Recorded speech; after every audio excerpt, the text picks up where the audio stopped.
Hi, this is Dan Pastorini, and you're listening to The Grilling Truth. Hey, welcome to the Grilling Truth NFL Legends Show, brought to you by Gridiron Mo. Gridiron Mo is an interactive football app where you get to call what you think the offense or defense should do during a live NFL game and see what all other fans have called. Check out Gridiron Mo at www.gridironmo.com. I'm your host for the NFL Legends Show, Mike Goodpaster, and I want to welcome in my co-host, Matt Andruscavage. Thanks very much, Mike. Always good to be here, and I'm especially excited about today's guest. Yeah, we got a special guest today. Played 16 years in the NFL for the Rams and the Eagles. Was named the NFL MVP in 1969, the NFL's Comeback Player of the Year in 1973. Help us welcome Roman Gabriel to the Grilling Truth. How you doing, Roman? Hey, Mike and Matt. Did you say something about a legend? Actually, I'm probably on the wrong show then. I was a foot soldier. A legend qualifies as somebody that won an MVP award, I think. So I think you're up there, Roman. Hey, I appreciate that, guys. Nice to be on. Absolutely. All right, let's start off from the beginning. You were, I know from reading your bio, you were All-State in 3 sports in your hometown of Wilmington, North Carolina. Can you tell us what it was like growing up in North Carolina? Well, I felt very fortunate because when I was growing up in Wilmington, North Carolina, there were 5 Filipino families, and there might have been the only 5 in the whole state. And they all worked, as my dad did, as waiters and cooks on the Atlantic Coast Line Railroad. And because I was a decent athlete, I got treated like I was somebody. But if I had to do all over again, I would want to be raised in Wilmington because there's so many great people there. It's a great city. Who was your biggest influence while you were growing up? Outside of my father, it would be my high school coach who's passed away, Mr. Leon Brogdon. So many things he taught us, and maybe the best of them all was that he said that winning and losing are not the most important things, but enjoying to prepare to be the best you can. As a result, we won 3 state basketball championships, 3 baseball championships, and a runner in football twice. And I became a doggone football player. Can you believe that? So what made you, number 1, decide to pick football over the other 2 sports, and number 2, decide to go to North Carolina State? Well, North Carolina State had offered me an opportunity to play all 3 sports until I could prove that I couldn't, whereas most schools didn't offer that. And then also, North Carolina State had the education I wanted, and several of my friends that had played ball with me previous at High School in Wilmington, they were there. And it was only 120 miles of thumb back and forth to get to my hometown. And I had turned down an offer to go to Notre Dame because I didn't think I could thumb that far. Well, you played for Coach Earl Edwards at North Carolina State. What was your relationship like with him? And give us a couple of your most favorite memories at North Carolina State. If it wasn't for Coach Earl and Coach Leon, I probably would never have the opportunities that I had. Coach Edwards, all about education. He said if you're not smart enough, then you're not able to win. And if you didn't go to class, you didn't play for Coach Earl. As a result, even back in the days when schools weren't graduating too many student athletes, Coach Edwards graduated almost 95% of the guys that he gave scholarships to. He was just a great man. All right. What were some of your more memorable moments at NC State? Well, probably the year we went to Wyoming in September to play a Chuck Lamson team who, of course, Chuck was a quarterback at Wyoming, and then he ended up being our strong safety with the Rams when I was there. We go out there in the middle of September, and it's 30 degrees and snowing. We don't have the snow outfits, so we had to borrow snow under stuff to play. And then I'll never forget the trip we took to UCLA to play the Bruins when Billy Kilmer was there, who he and I became good friends.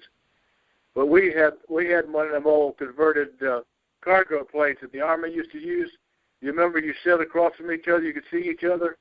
Yeah. It took us 10 hours to fly there because we had to make, I think, 3 or 4 stops to fuel. was just getting to go to California and then go to Los Angeles, and because Earl was big about going places because the program had no money, and we were getting, I don't know how much money he got for us going to UCLA. We also went to Arizona State. And one that I will never forget, we played at the University of Alabama, at Alabama, when they were unscored, untied, and number one in the country. We went down there with the 50 players that we had. They had 110. We scored on them the first time they'd ever been scored on that year, and they proceeded to beat the heck out of us in the second half, and we went home with 40 players. They knocked out 10 of our guys for the rest of the year. Bear Bryant. Now, I also, from reading your bio, one thing I didn't know about you is you were offered a contract by the New York Yankees, and that would have been, around 1960, 61, 62? That would have been 58. Okay, so it was before you went to college? I mean, why did you decide to not pursue baseball? Because nobody in my family had ever gone to college and got a college education, and here I was being offered the opportunity to play football, basketball, and baseball, and I wasn't grown up enough to go away from home and be a minor league baseball player. Well, in 1962, you were drafted number one by both the AFL and the NFL. What led you to pick the Rams over the Raiders? The difference between $15,000 and $13,000 and a $5,000 bonus and a $2,500 bonus.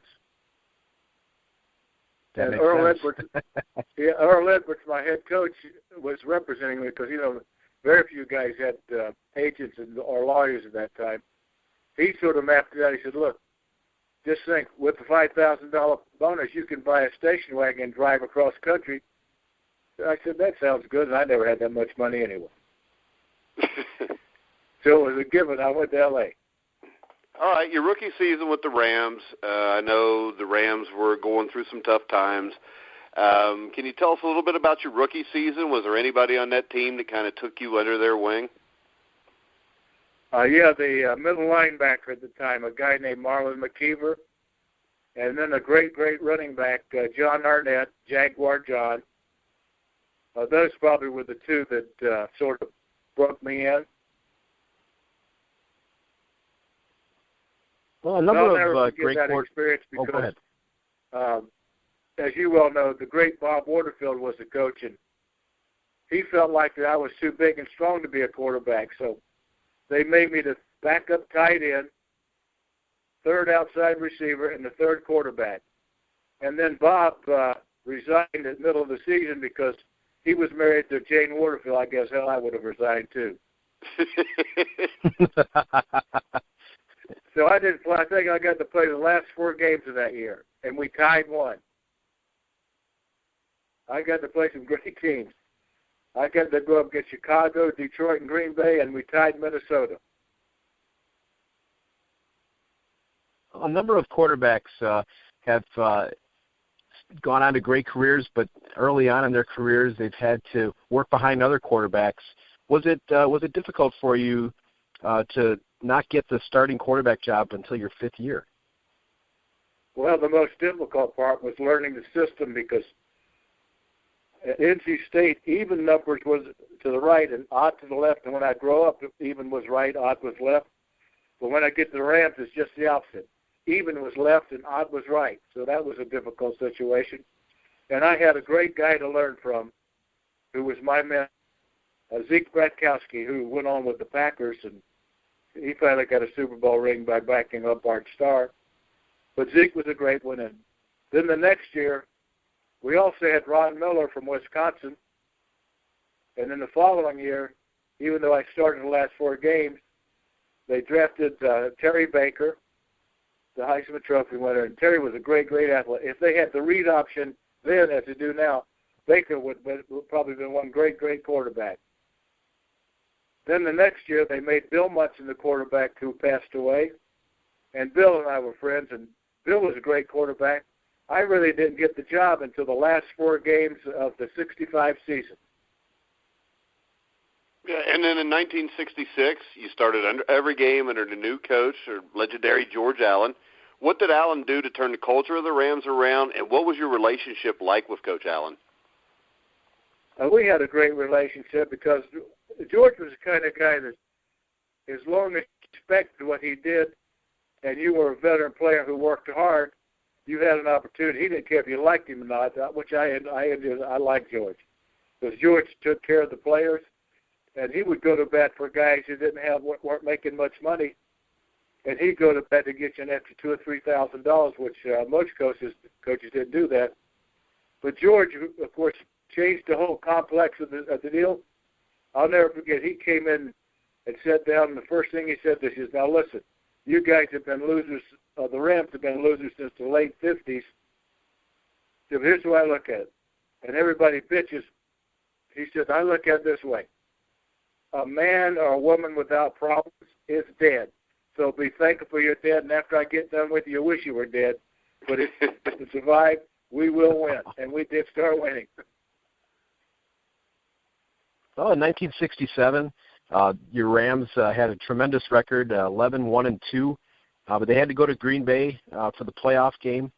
Actually, it was in Milwaukee County Stadium. What was your recollection of that game? Well, for us to get there, we had to beat Green Bay and then beat Baltimore. And Tom Manning, whenever I see him, he still gets mad because they ended up 11-1-2, and nowadays they would have been the playoffs. But only one team went to the playoffs, and that was us. And now we forget, here we leave L.A., and it's 90 degrees. We get to Milwaukee and Green Bay, and it's like 10 below zero. And George Allen comes off the plane, because George was always, he had this positive frame of mind. He looked at me and said, "Now listen, this is Ram weather." I said, "Coach, you do realize that I graduated from NC State, and I was a Scholastic All-American, which meant I was decently smart. And this is not Ram weather, but I understand where you're going with this." Of course, Green Bay, they kicked our butt because they got mad at us because we had beaten them in Los Angeles. All right, now 1968, the Rams were robbed by the officials in the final game of the season, keep you out of the playoffs. You lost the game 17-16 to the Bears. Can you explain to the listeners exactly what happened at the end of that game? Yeah, we lost it down. Nowadays they can call up to the press box to make sure the markers on the field are right. And it was actually third down, and I turned to the referee, and I said, "The markers say fourth down." He said, "Well, that's what it is." I said, "I think it's third down." He said, "No, it's fourth down." So we actually lost the play, which changed the way we attacked the Bears at the end of the game. I don't know what would happen if we'd have been able to play the game with 2 downs rather than 1 down. But we got beat by a better team. The Bears beat us and knocked us out of the playoffs. Well, in 1969, you had maybe your greatest season ever, being named the NFL's MVP. What made that season so special for you? Well, from a team standpoint, that was probably my best year. But from an individual standpoint, 73 with the Eagles was probably statistically my best year. But what made that year so great was that was the year that we had a strike, and we had to run. Myself and our captain, we put together practices our season,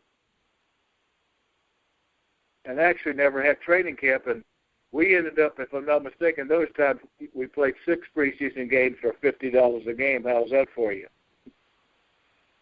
And we won, I think, almost all of those, if not all of them. And then we went on to win 11 in a row. And for the first time that I had played for George Allen, he felt sorry for us and decided to rest players, and that's when we got beat. But what I remember is going to Minnesota, leading in the first half, and then beating us in the second half. And then they went on to lose to Kansas City, but that was all right because Joe Campanella are good to this day, and if anybody deserved to go, Joe did. Yeah, most definitely. What were your feelings when you heard that Coach Allen was going to be leaving the Rams? I wanted to go too, but I think I was one of the few guys that didn't get to go. And I couldn't understand why the Rams wouldn't let me go, but they didn't. As you probably well aware, we actually, during the Christmas holidays, we actually went down and told the team, had a press conference and said, actually with most all the veteran players, the big guys, Deacon, Marlon, Eddie Metter, Pardee, Vaughn, guys like that, said we wouldn't play him. And they brought George back the first time.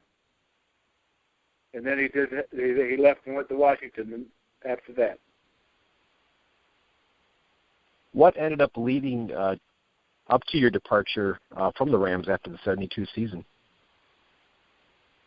Well, I had a surgery on my right knee for the 5th time, and I had surgery on my right elbow for the 2nd time. And the Rams said that I was a hypochondriac, could play with pain.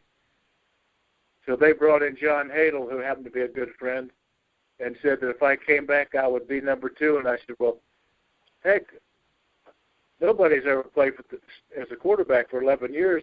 I said, at least I should have a chance to try to win back my position. And they said, no, you'll be a backup. And I said, well, if that's the case, then I'd like to be let go. And they didn't want to let me go.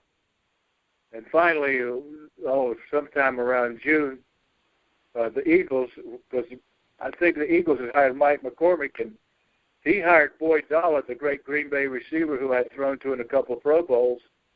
And Boyd had recommended to Mike that because of my work ethic that he thought I'd be good to help lead the team.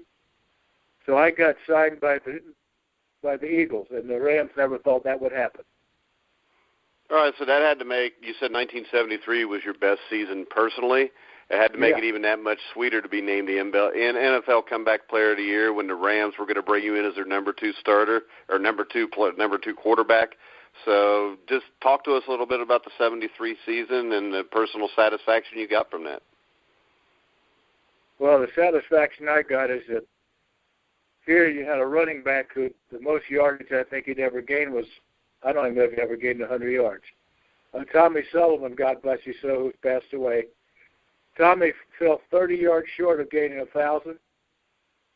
And then Harold Carmichael, who was a tight end the year before I came, and caught 9 or 10 passes. He ended up catching 70-some balls, which led the league. And Norm Boulosh and Sully averaged about 40 or 50 out of the backfield. And we finished 5-8-1, and the Eagles had not, and we beat Dallas, which the Eagles hadn't beaten Dallas forever. So go ahead, Mike. No, you can finish. It's okay. Pardon me. Go ahead. I'm sorry. I just want to know if you want to talk a little bit about some of the other receivers that you played with when you were at the Rams. You mentioned the Eagles. You had the great Harold Carmichael. But you also played with Jack Snow, Bernie Casey, and Carroll Dale. Oh boy, yeah. In '68, when we had Bernie, he might have been the difference because Bernie, at that time, who'd been in the league several years and was just a great tall receiver, he wanted to get $25,000, I think it was, and the Rams wouldn't pay him, so Bernie left and became an actor, and Bernie's done real well. But by missing Bernie to offset Jack, that hurt us going into playoffs. But there was nobody quite like Jack Snow because Jack and I remember when Jack came in from Notre Dame, he was a 220-pound wingback, a little bit slow. And then George got him to lose weight, and Jack became, I'm going to say, 185, 190. Nobody came across the middle like Jack Snow.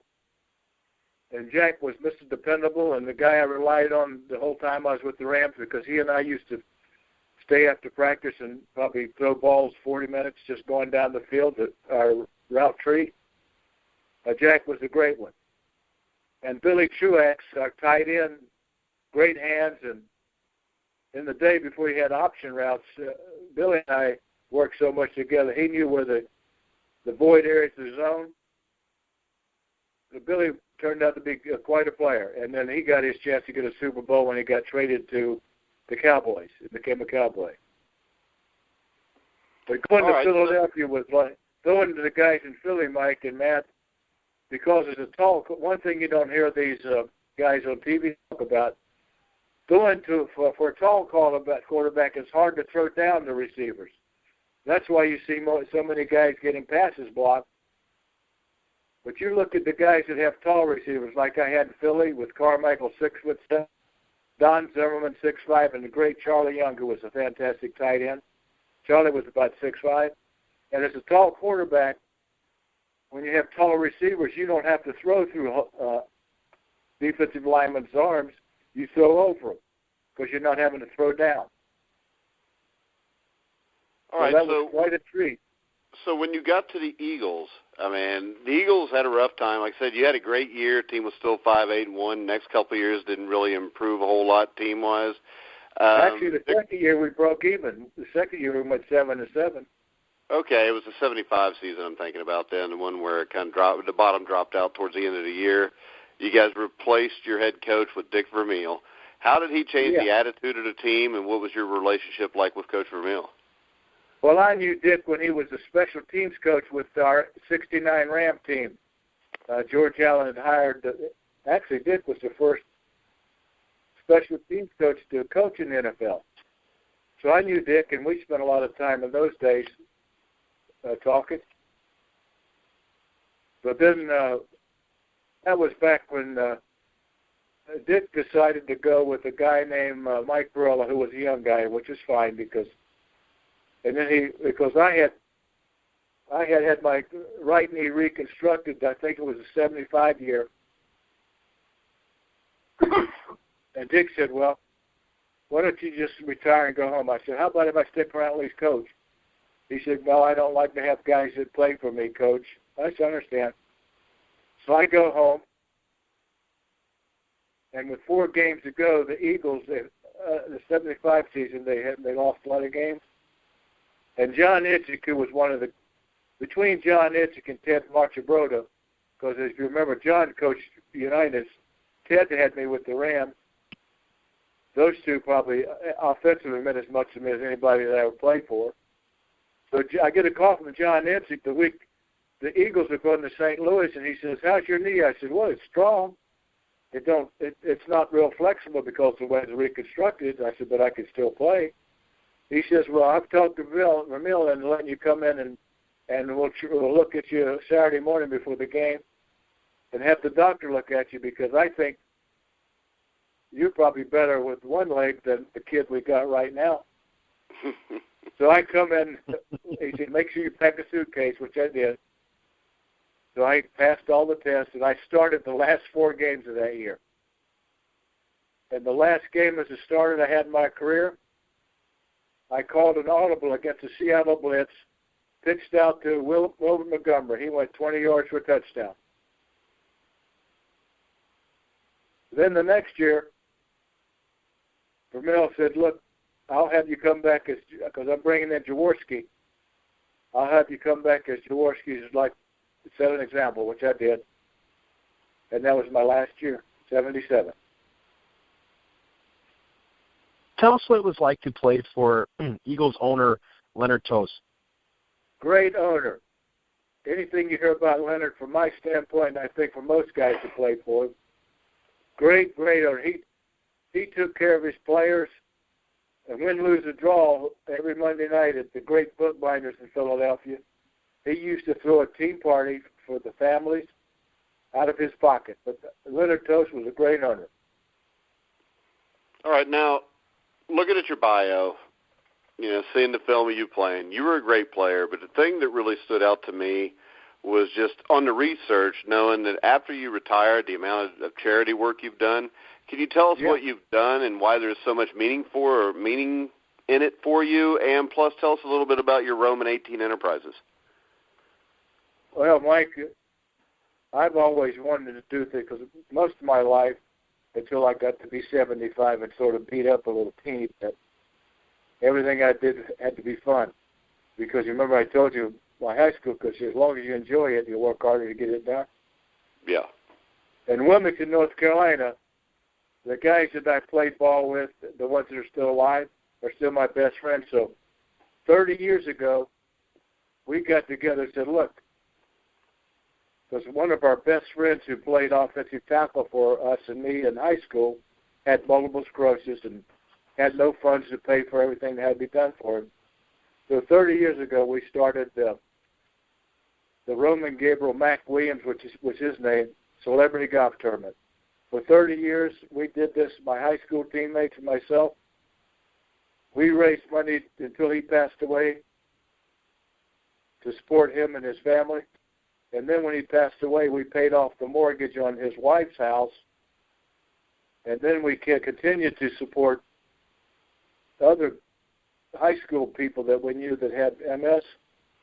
And in the meantime, we have funded 17 scholarships for our high school and the high schools in our county.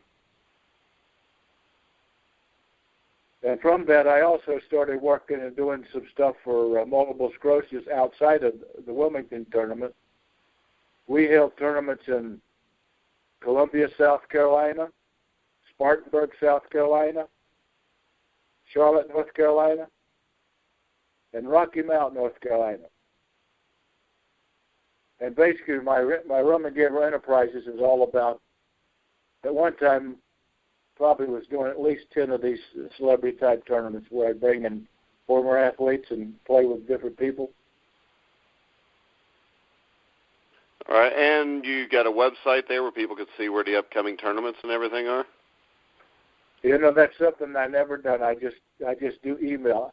I don't tweet, I don't blog, I don't spot, I do email, and I do.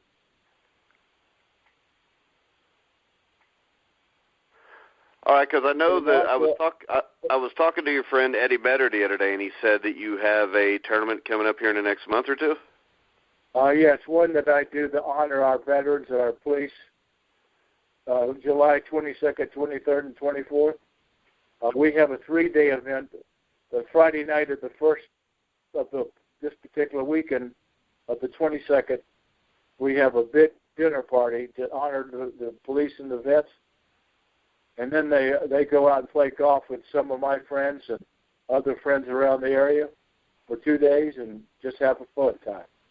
Okay, that's in Wilmington? That would be in Little River, South Carolina. Okay. All right, Matt?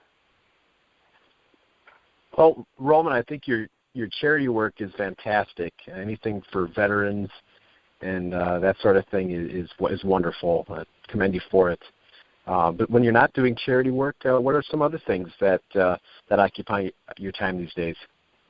Well, as part of my enterprises, I work with a group out of North Carolina called Tournament Promotions, in which I'm sort of like a lead guy. I try to set up business for them.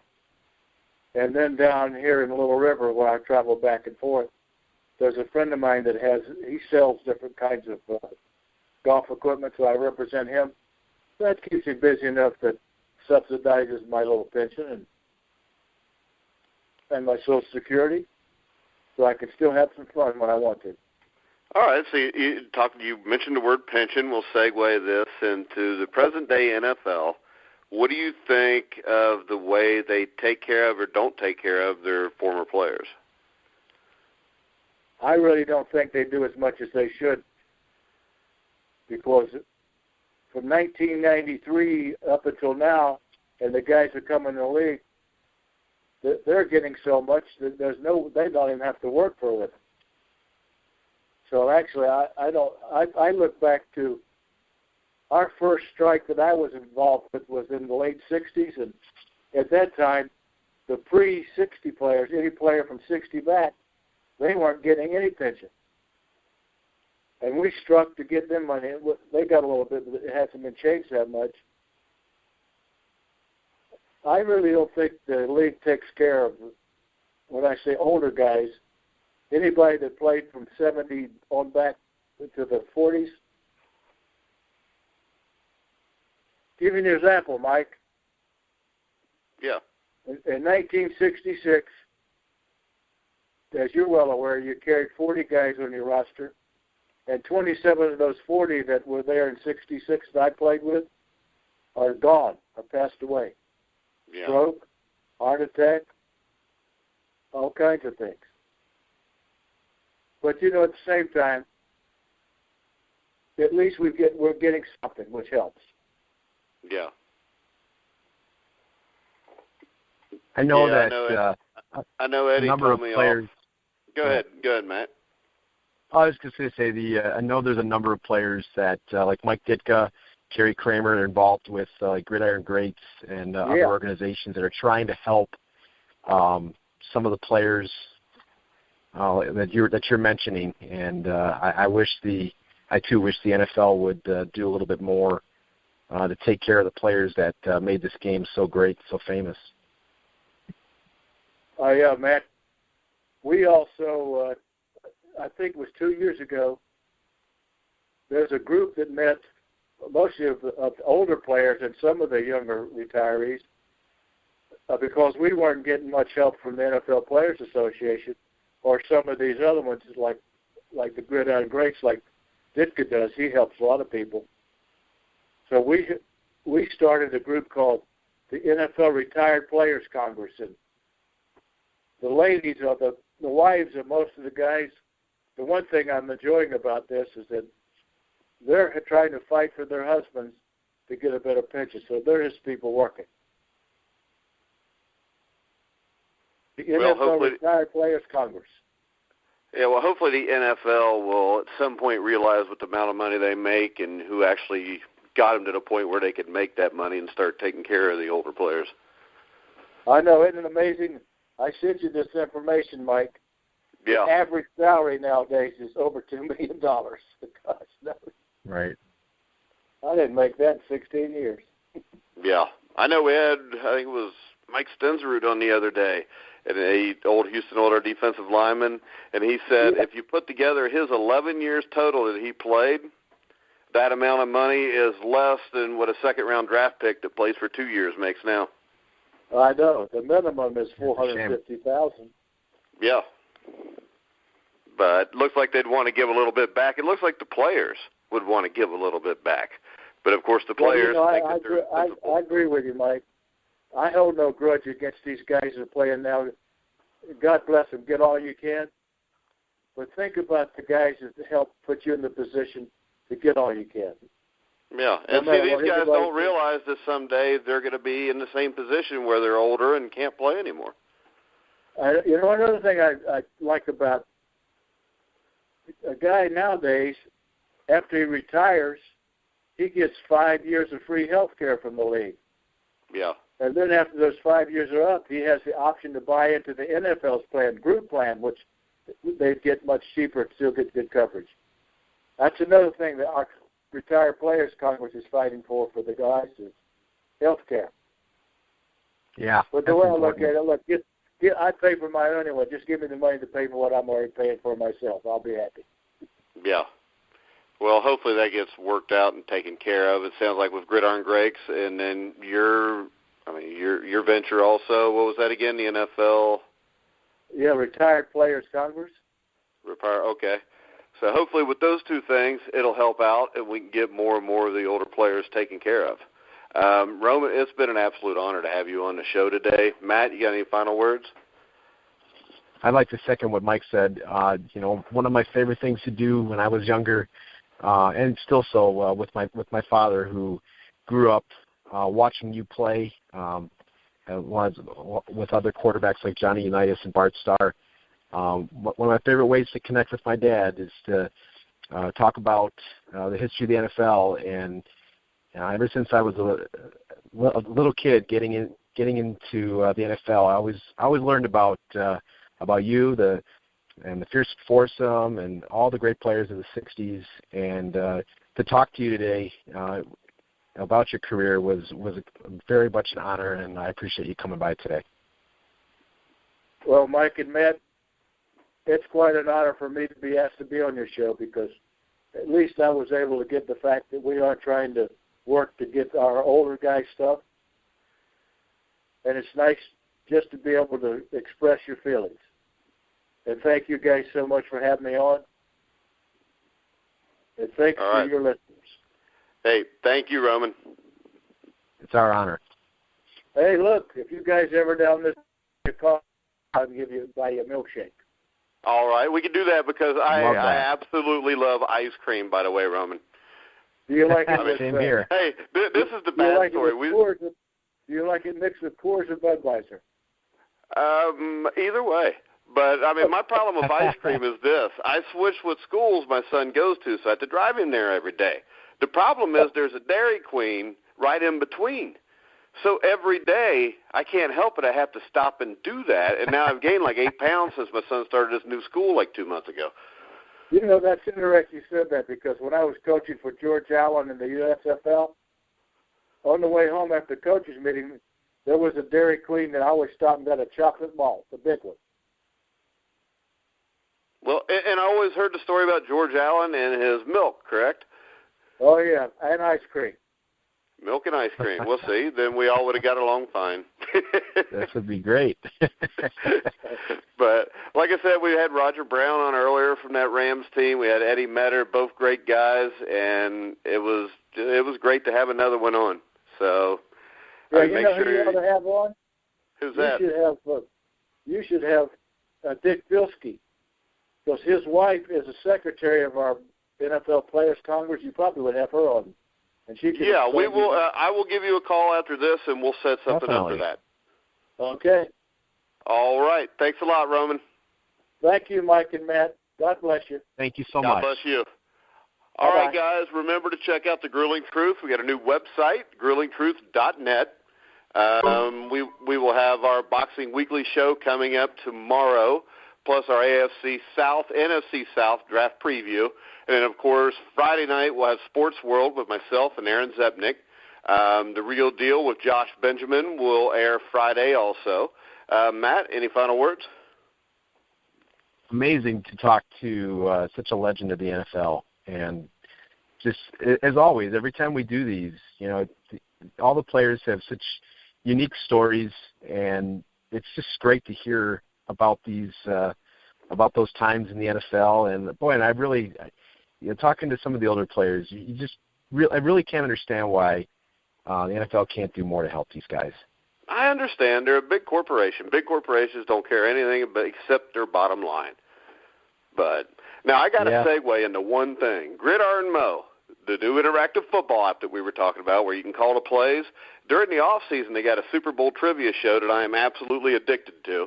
Eris Presidius is going to actually be by in the next day or two, and me and Matt are going to play against each other in the game. But I can tell anybody, you go check out Gridiron Mo at gridironmo.com. I actually now have 9 of the 10 highest scores, including the number 1 score. So I challenge everybody out there to beat me. If you beat me, then we'll have Eris come on the show, and we'll play one-on-one. And if you beat me then, Matt Andruscavage will give you $1,000. I'm just kidding, by the way. Perfect. But you'll have bragging rights. I was rights. wondering what you might offer, say that I'd have to give. Matt will knit up a title belt, and then, whoever wins gets to keep that on. That's assuming that I beat Matt tonight, which we don't know because that's a toss-up. But so make sure you listen to that. Make sure you check out Gridiron Mo. It's a great app, and I know that they're also, Eris told me yesterday, that's the owner, he told me that they're branching off into baseball, basketball, and NASCAR games also. So make sure you keep a lookout for that show where me and Matt play each other in Super Bowl trivia. Plus, Eris will be able to tell you about all the updates to Gridiron Mo. They're going to make the game a little bit harder while you play it and still have the other version for people that may not be as knowledgeable. But make sure you check out Gridiron Mo's Super Bowl trivia game. It's great. I mean, I started playing it 2 nights ago at 11:30 at night, and I wasn't done until about 1 o'clock, and my wife just kept walking over wondering what I was doing. But you killed your battery, right? Yeah, actually I did. That's why I stopped playing.